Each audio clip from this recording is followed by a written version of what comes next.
Praise the Lord. இந்த word of faith YouTube சேனலுக்கூடாக மீண்டும் ஒரு நல்ல காலை பொழுதிலே உங்கள் யாவரையும் சந்திப்பதிலே நான் மிகவும் சந்தோஷப்படுகிறேன். உங்கள் அனைவருக்கும் கர்த்தருடைய நாமத்தினால வாழ்த்துதல்களை நான் தெரிவித்துக் கொள்கிறேன். விசேஷமாக இந்த நாளிலே நீங்கள் யாவரும் சுகமாய் இருக்க வேண்டும் என்று தேவன் விரும்புகிறார். எனவே நான் சொல்கிறேன், நீங்கள் யாவரும் சுகமாய் இருப்பீர்கள் என்று நான் சொல்லுகிறேன். இந்த நாளிலே நாங்கள் தியானிக்க போகிற வசனம் என்னவென்றால், நாங்கள் சுகமாய் இருப்பது தேவனுடைய சித்தமா என்று சிலருக்குள்ளே கேள்விகள் உண்டாயிருக்கிறது. அன்பார்ந்தவர்களே, இயேசுவானவர் இந்த பூமியிலே சுற்றி திரிந்த காலத்திலே நாங்கள் பார்ப்போம், வேதத்திலே சொல்லப்பட்டிருக்கிறது. மத்தேயு புஸ்தகத்திலே 4ஆம் அதிகாரம் 23வது வசனத்தை நாங்கள் வாசிப்போம். பின்பு இயேசு கலிலேயா எங்கும் சுற்றி நடந்து அவர்களுடைய ஜெப ஆலயங்களில் உபதேசித்து ராஜ்யத்தின் சுவிசேஷத்தை பிரசங்கித்து ஜனங்களுக்குள்ளே உண்டாயிருந்த சகல வியாதிகளையும் சகல நோய்களையும் நீங்கி சொஸ்தமாக்கினார். நாங்கள் பார்க்கிறோம், இயேசு சுகமளிக்கிறவராகவே அவர் சுற்றி திரிந்தார். அவரிடத்துல வந்த நோயாளிகளை அவர் சுகமாக்கினார், சொஸ்தப்படுத்தினார் என்று வேதம் தெளிவாக சொல்லுகிறது.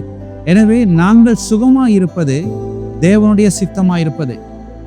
நாங்கள் சுகமாய் இருப்பது தேவனுடைய சித்தமாய் இருக்கிறது. நாங்கள் சுகமாய் இருப்பதற்காகத்தான் இயேசு எங்களுக்காக தன்னுடைய சரீரத்திலே அவர் காயப்பட்டார் என்று 1 பேதுரு 2ஆம் அதிகாரம் 24வது வசனம் சொல்லுகிறது. அந்த வசனத்தை நாங்கள் வாசிப்போம். நாம் பாவங்களுக்கு செத்து நீதிக்கு பிழைத்திருக்கும்படி அவர் தாமே தமது சரீரத்திலே நம்முடைய பாவங்களை சிலுவையின் மேல் சுமந்தார், அவருடைய தழும்புகளால் குணமானோம் என்று வேதம் தெளிவாக சொல்லப்பட்டிருக்கிறது. எனவே நாங்கள் அவருடைய தழும்புகளால் குணமாக்கப்பட்டிருக்கிறோம் என்று வேதம் எங்களுக்கு சொல்லுகிறது.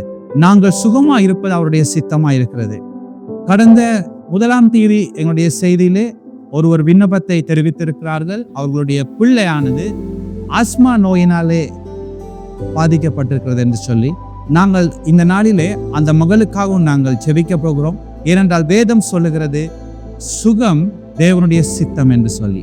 நாங்கள் இந்த நாளிலே யாரெல்லாம் இந்த நாளில் நீங்கள் வியாதிப்பட்டிருக்கிறீர்களோ அல்லது சுகத்தை தேடிக்கொண்டிருக்கிறீர்களோ உங்களுக்காக நான் இப்பொழுது ஜெபிக்க போகிறேன்.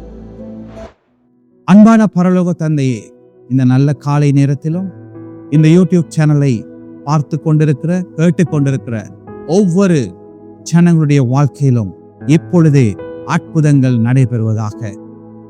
இயேசுவே, நீங்கள் இந்த பூமியிலே சுற்றித்திருந்த காலங்களிலே மற்றவர்களை சுகப்படுத்துகிறவராக சுஸ்தப்படுத்துகிறவராக நீங்கள் சுற்றித்திருந்தீங்க. இந்த நாளிலும் நாங்கள் சுகமா இருக்கும்படி எங்களுக்காக நீங்கள் காயப்பட்டிருக்கிறீங்க. எங்களுக்காக, எங்களுடைய பாவங்களுக்காக நீங்கள் சமாதானத்தை உண்டு பண்ணுகிற ஆக்கினை உங்கள் மேல் ஏற்றுக்கொண்டிருக்கிறீங்க.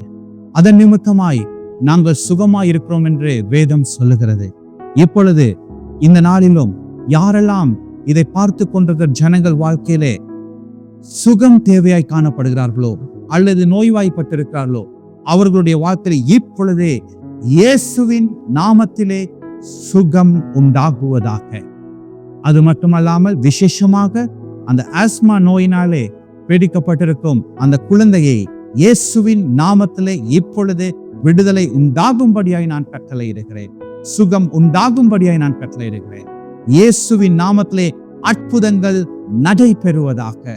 இந்த நிமிஷமே அந்த மகள் இப்பொழுதே அவருடைய சரீரத்திலே அந்த சுகத்தை உணரும்படியாய் நான் கட்டளையிடுகிறேன்.